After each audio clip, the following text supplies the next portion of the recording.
Speaking of things that didn't leave me bummed out or upset, let's move on to the world of gaming. Last week, Gamescom took place not in its usual locale of Cologne, Germany, but entirely online for all the world to attend. The massive online gaming expo gave fans an extended look at games like Ratchet and Clank Rift Apart for the PlayStation 5, a first look at Dragon Age 4, including the return of that D-bag Solus, The Sims 4 getting a full-on Star Wars expansion pack, Fall Guys going medieval in Season 2, and so much more. So, Trish, I want to start with you. What was your favorite announcement of Gamescom? Gamescom! There were so many things that were introduced that were really fascinating, but I will say one of the things that I was surprised the most by, Sims Star Wars, didn't see that coming, for sure.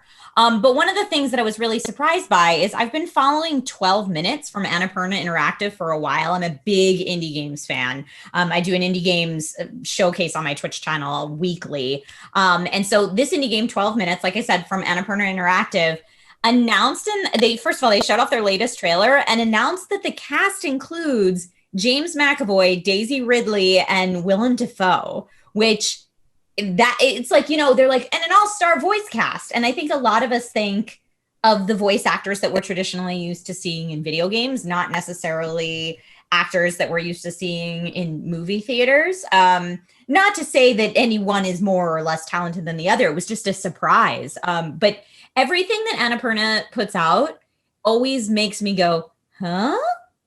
So this was just another one of those announcements, and I cannot wait. All they said is, I think, coming soon to Xbox and PC. So I can't wait to see what that is. And then, honorable mention will be Star Wars expansion for The Sims. I have not played The Sims for probably, I don't know, at least 2 years. But with that disclaimer, every time I pick up The Sims, it doesn't matter which Sims it is, I become furiously addicted and cannot turn it off. It's a problem. I'm a very let me control everything kind of type A personality. So it hits all my buttons of being able to have ultimate control over people in their lives. So combining that with Star Wars, I'm like, oh no, I'm going to get back into Sims and I'm never going to do anything else. But also, yay. But also, oh no. Yeah, but I feel that very hard. Self-care is not playing The Sims for me, because otherwise it's just it'd be like I would look down and then look up and pandemic would be over. It just would be like 2022. I would not get anything done. And yeah, I gotta say, Willem Dafoe, no stranger to voice acting in video games. I really loved him, and I understand that other people may not. It was not Quantic Dream's best received game, but him in Beyond Two Souls, I thought was a very affecting performance, and I enjoyed that game more than I expected to. But I know that opinions about David Cage and his writing may vary. But moving back to Gamescom for a moment, were there any games that you were hoping to hear more about, or any announcements that stood out to you, Wendy? I was actually surprised, kind of in the same line as Trisha, The Sims 4 Journey to Patu, because I miss Disneyland so much. And now it's just going to feed into everything I want. And I wish things were normal, and I wish things, I could still go to Galaxy's Edge, and I want to build and collect. And it's just, and I'm worried about it, because I know I'm going to get to a point where I just stop because I'm not satisfied with the layout or the design or whatever. And then I stop halfway, just kind of like what I did with Animal Crossing, because I hate my island right now and I have completely stopped playing, but I plan to pick it up. Another one on the Star Wars realm is also Lego Star Wars, the Skywalker Saga. The Lego games are just always so darling and they're fun to play. So for especially more casual gamers, I think that's a really fun one, and it's a family one, so it's a lot of fun. If people's like, oh, I don't know, I've never played video games before, and I'm like, look, you just smash buttons and you run around. It's gonna be fun, and you get to play through Star Wars. And then finally, World of Warcraft Shadowlands. Every time they drop any sort of new World of Warcraft expansion trailer, I'm just like, ooh, but do I want to lose another 5 years and get back into it? And I so badly want to. I so badly want to.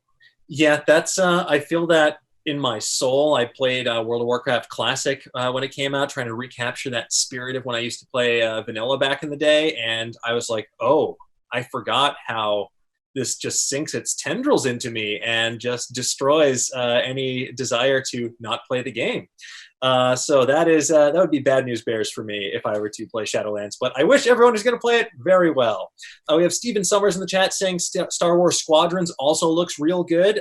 Glad Hera is back. And Righty and Morgan says new Ratchet and Clank will always be top of my list, but Daisy Ridley and voice acting was a very nice surprise.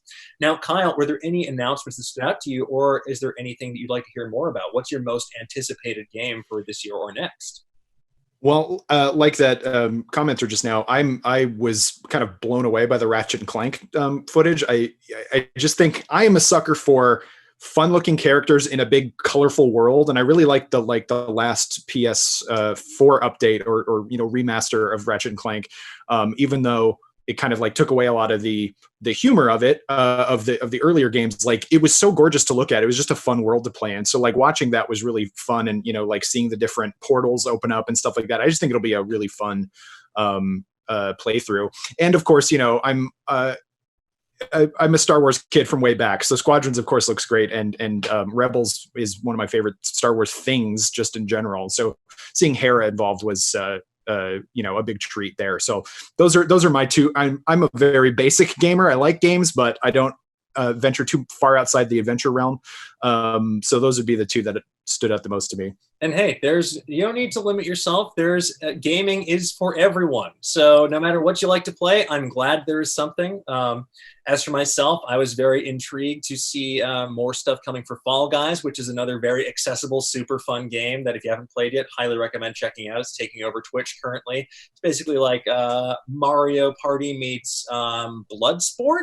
It's a violent, colorful celebration of the human spirit and also the dark side of humanity when they grab you right before the end of the race and prevent you from qualifying for the next round. Truly, nobody likes griefers. Yeah, take it elsewhere. If you want grief, play Last of Us Part 2. Oh, did you see, Dan, the new announcement for Fall Guys that season 2 is going to be medieval? Yes, and I can't wait to go medieval on anyone's behind who is trying to grab me at the end of the race. I'm just going to get my halberd and go to town on them. Love it.